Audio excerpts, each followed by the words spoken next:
The stories that make up Iowa's identity For me, Iowa means peace, tranquility, supporting each other. are your stories. His will and determination to live a full life. When I was at my lowest point in life, battling cancer, I cleared that driveway that you came up. And Local 5 is there to celebrate them with you. This is our family heritage. I look at that as kind of a unique legacy that we'll all leave. Watch more of your stories on Local 5 News.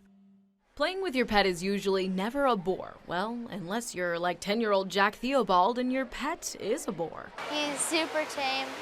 Jack has been raising the sleepy giant to compete in the Iowa State Fair's Big Boar competition. My boar's name is Big Joe. He likes to run and he likes getting scratches. Fairgoers like Susan Anderson can't wait to see just how big the swine get. He's big and he smells, that's what I think, but he's tremendous, so that's why I like looking at him. Showing animals in the state fair is something Jack was born into. Everyone in my family has shown at least one time, and we're into showing ghosts, so I wanted to try something and show a big boar.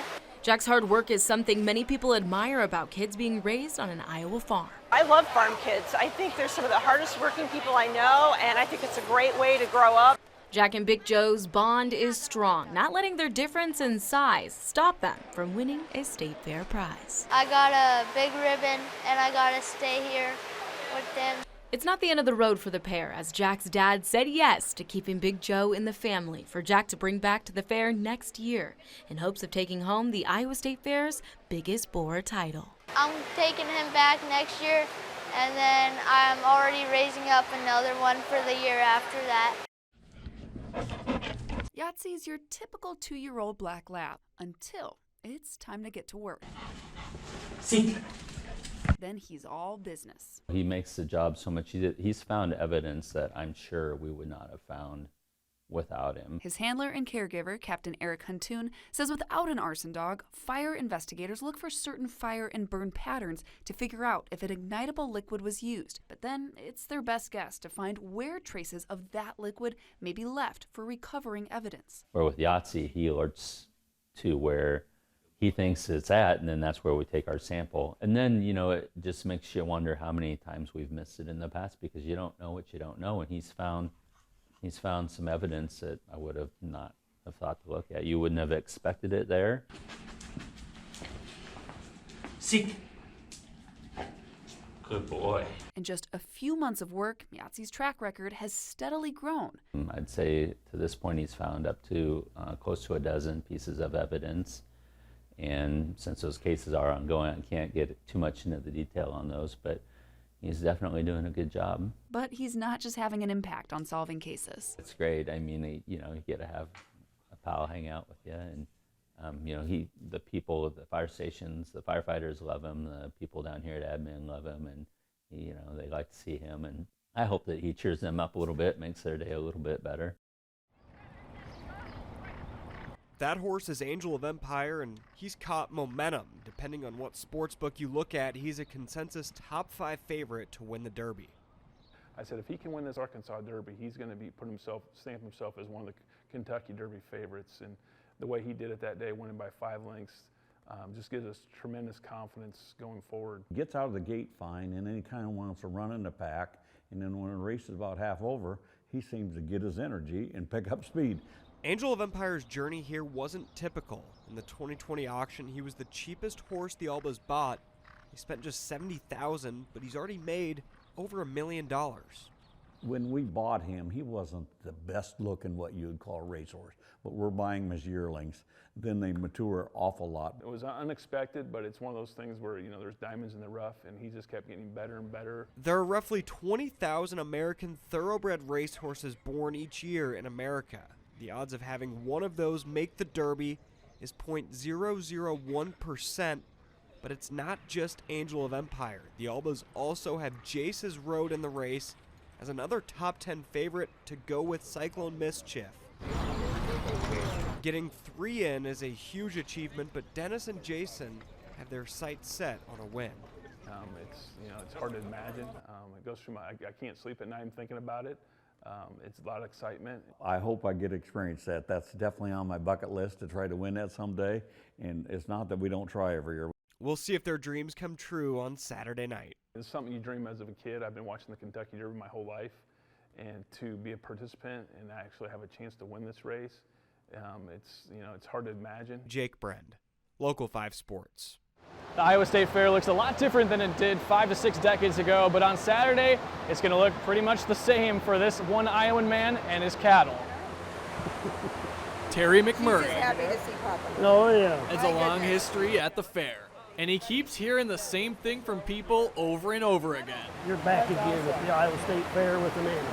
Back again after 55 years. I showed another calf in 1968.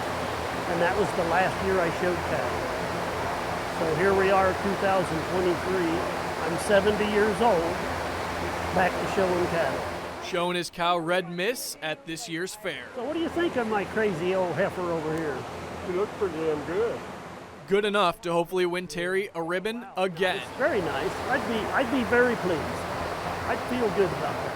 At least he's feeling better than when his father left him alone at the fair as a teenager. When my dad just turned me loose and let me stay here, I was on my own for 3 days as a 13-year-old boy. Yeah. Terry said his father left him at the fairgrounds to stay in the dormitories for a few days where he'd later show cattle in the fair's competition. This year, Terry's finally back to showing cattle, and this time with his brother-in-law. Great family thing. Lutheran Church Charities has 130 support dogs across the country to help people during difficult times, and now they are in Perry, Iowa, providing comfort for anybody who may need it. Becoming an LLC Canine Comfort Dog is no walk in the park. They must go through 2,000 hours of training to bring support to those experiencing tragedy. The dog is a special tool that nobody likes to walk away from. They like to pet them, they like to talk to them, they like to just be with them. And when they do that, the dog has now put a opportunity in front of the humans to break into the problems or the issues that are facing that person. The dogs never show up without being asked, and their services are free, as their main goal is to serve. Truly, it is about going out and just bringing comfort to those that we meet, bringing hope to them. LLC Canine Dogs have helped in situations like the Uvalde shooting and Boulder, Colorado supermarket shooting. And now they are in Perry, Iowa, offering their services through Friday at various locations. And just to have those dogs love on them, but even trust us and we love on them. And you know, we are always walking away with new friends. These dogs help people pause and reflect on their experiences, meaning so much to those they are serving. You walk away with a different appreciation for life, in general, all life, and it's big, it's huge. At Paws and Pints, on any given day, lots of dogs are running around. It's a place owner Callie Bruto says brings her dog Bubba out of his shyness. Bubba is, he just turned a year last September. He is what I like to call a Velcro dog. He's very attached to me, but he's very well trained. Here, yes, they learn to heal. And it's now a place that's helping dogs' skin heal with microbubbling. My other dog, Reggie, we're a 3-dog household. He did actually have a bald spot for a while. He had some health conditions, so at one point in time they had shaved part of his back. He didn't have any hair growth in that area for about a year. And then started doing some micro bubbles and it started coming back, and now you'd never know the difference. So how does just water soothe these furry friends' skin with a deep clean without any chemicals or fragrances? To get to the bottom of these bubbles, Megan Casey, owner of Paws and Pints, bubbles it down. Microbubbling, Casey says, was created in Japan. Microbubbles is a unique technology. It basically creates billions of microbubbles. They're about the size of a red blood cell that penetrate the dog's skin deeper than any shampoo or conditioning treatment would ever do. So dogs that have issues with their skin, parasites, yeast infections, even healing wounds. Casey adds there's about 90 units in the United States. So we're one of the only ones in even the state of Iowa that has it. She shows us this equipment with tubes running out of it, used in a bath. No shampoo, no conditioner. For 20 minutes, the billions of tiny bubbles deep clean. It's actually crazy when you look at it when you're done. The water typically is like a really gross, filthy looking, kind of like imagine when you take sunscreen and you wash it off, it's kind of that gritty substance in water. Similar like that, but that's just in your dog's skin.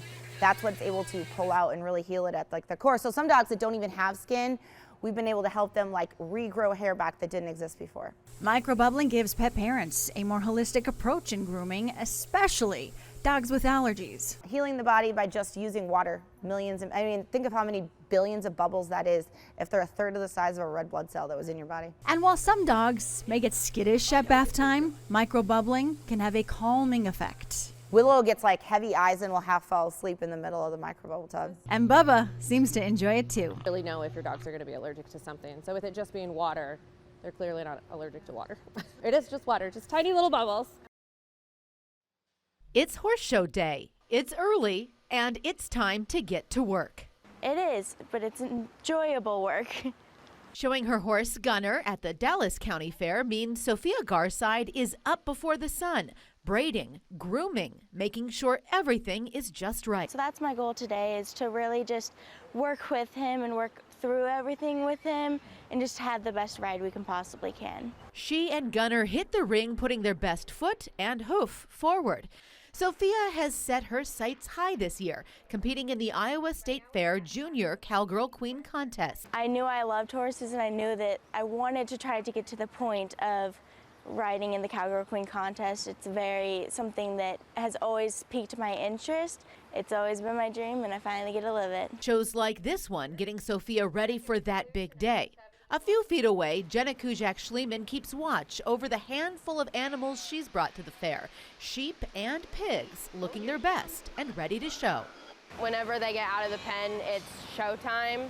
Even if we're just at home practicing, they always go into their routine. And practice is just one part of raising winning livestock. The day-to-day is more lifestyle than pastime. They get daily exercise and they get hay and water every morning and night. We juggle a lot of different things so we can get our animals ready for these fairs. With this life comes sacrifice. Time caring for animals leaves little room for other activities, but it's all done for a love of the animals and in the name of fun.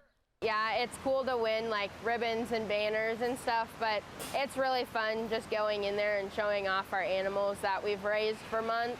One a cowgirl queen, the other showing off the sheep. Two different paths, but a similar journey on the road to the Iowa State Fair. Researchers here at Iowa State are studying turtle organoids. It's a project they say could one day have a major impact on biomedicine for humans. Dr. Nicole Valenzuela has dedicated her life to researching turtles after learning about the species' temperature-dependent sex determination trait. In turtles, the temperature of the developing eggs is what determines whether the offspring will be male or female. As I was studying sex determination, we got to the point that we wanted to test the function of genes, but we couldn't do that in turtles the way that is easy to do with, say, fruit flies or even mice. A few years ago, she heard about colleagues who were growing something called organoids to study dog intestines. So organoids are simplified versions of an organ that you can grow in a petri dish so that you can do experiments without the need of live animals. Valenzuela wondered if the same could be done with turtles, whose slow growth make them difficult to study. We tried it, and it worked. Now her team will be studying lab-grown turtle liver organoids. The liver is the organ that allows painted turtle hatchlings to survive freezing and a lack of oxygen for weeks to months at a time. So by developing liver organoids, if we understand how turtles manage to do that, to survive freezing, to survive lack of oxygen, then we can inform to develop therapies for humans who suffer stroke or heart attack. Beyond the biomedicine impact this research could have on humans, it also aids in conservation efforts. Developing organoids that bypass the need of using live animals for experimentation means that it opens the door to study endangered species that you couldn't investigate otherwise because you cannot do experiments with live animals. Valenzuela and her team are the first in the world to develop turtle organoids. We can pass on, disseminate the knowledge so that others can do the same then that will only be good for research.